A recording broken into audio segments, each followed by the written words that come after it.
Este jogo se chama Pontos da Memória e é jogado com as cartas com pontos.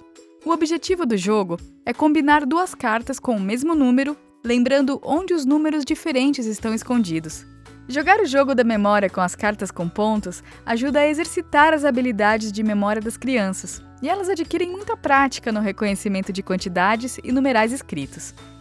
Aqui começaremos com os números de 1 a 3, cartas de 10 quadrados, dados e cartas com pontos ordenados. Mas você pode incluir quaisquer cartas para as quais acha que as crianças estejam prontas. E uma parte importante da configuração deste jogo é que você precisa ter pares de cartas, caso contrário, haverá cartas que não têm correspondências. Primeiro, vou colocar minhas cartas em fileiras. Depois, virarei uma carta seguida de outra, na esperança de uma correspondência. Ok, tirei um 2 e um 3. Então não houve correspondência dessa vez. Agora é a vez do outro jogador, que deve ter prestado atenção durante a minha vez. Então ele tira um 2.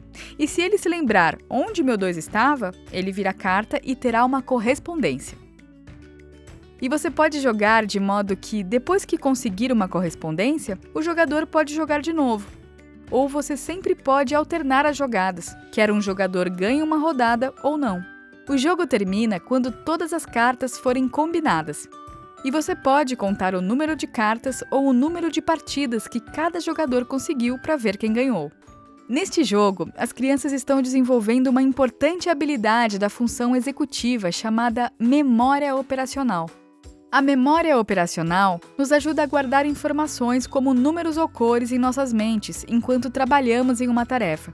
Então, quando vemos que outro jogador virou uma carta 2, precisamos manter a localização desse 2 em nossa memória operacional enquanto ele termina sua vez, e enquanto viramos e pensamos em outras cartas.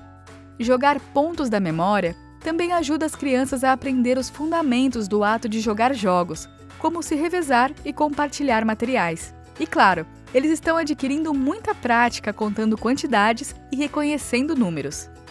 Para tornar os pontos da memória ainda mais desafiador, adicione mais cartas e números mais altos. Algumas das configurações de pontos podem ser realmente difíceis de lembrar. Você também pode deixar de fora as cartas com números menores para se concentrar nos números que são mais desafiadores para as crianças com quem você está jogando.